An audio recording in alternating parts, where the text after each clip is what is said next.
दुलरुई रहनी अपना सैया जी बता दे कितना प्यार करत रहे मम्मी ननदो के समझा दे।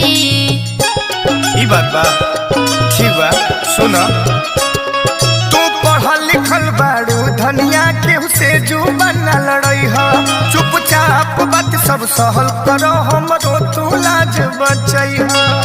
केहू तिरछा तकनी कहे केहू बात पकनी कहे कुछ कहे हो ऐसैया